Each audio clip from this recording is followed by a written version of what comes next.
Halo, witam. Ten materiał z sobotniego dnia PGA miał się już pojawić dawno, no ale wystąpiły tak zwane nieoczekiwane okoliczności. I twierdzimy, że Mikołaj nie podniesie tego kieliszka bez rozlewania. A, wylało się! Kurwa! Gdzie ja jestem? To już prawdopodobnie może nie być Bytom. O, świetnie.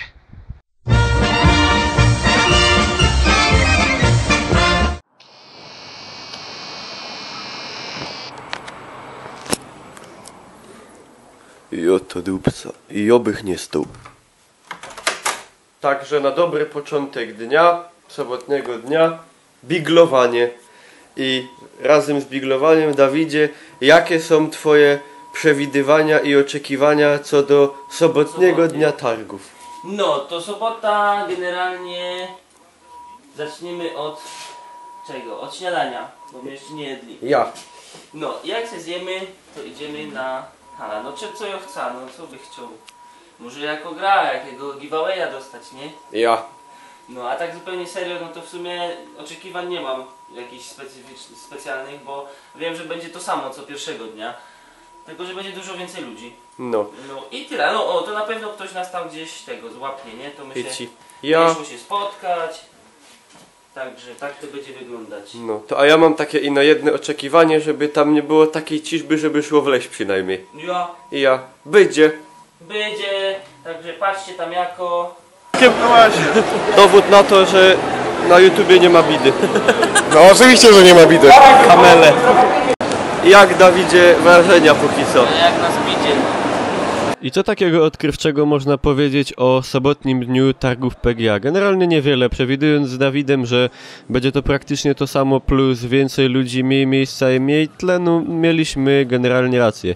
Ale powiem wam, że to już nie o to chodzi, że było jakoś trochę więcej ludzi. Podczas zeszłorocznego PGA ilość ludzi w sobotę też była znacznie większa niż w piątek, ale to, co działo się w tym roku, myślę, że przerosło oczekiwania generalnie większości ludzi. Nie wiem, czy jest to kwestia tego, że może pojawiło się więcej youtuberów, czy więcej gimbusów uciekło ze szkoły. Nie chcę nikogo obrazić.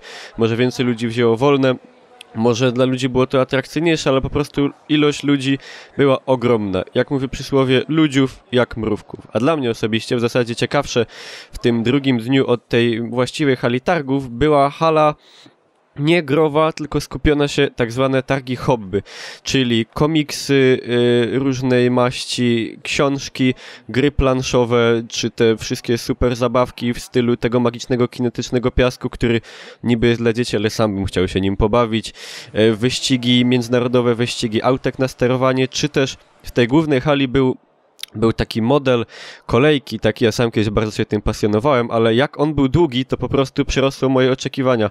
Na hali o długości kilkudziesięciu przynajmniej metrów, na całej hali naokoło niej rozłożony był tor właśnie kolejki, gdzie na torze tej kolejki znajdowały się prawdziwe stacje, a pociągi były puszczane według prawdziwego rozkładu. A oprócz tego też pojawiły się tam magiczne zabawki typu latające wróżki, która do tego momentu nie wiem naprawdę jak to się działo, że furgała, a najciekawsza była pani, która zamknęła małego chłopca w bańce mydlanej. No i to w zasadzie tyle z drugiego sobotniego i ostatniego dla nas dnia PGA. Cóż można powiedzieć, no dobrze, że w ogóle dało się oddychać, ale mimo wszystko zatwierdzam, polecam, jest dobrze. Będzie!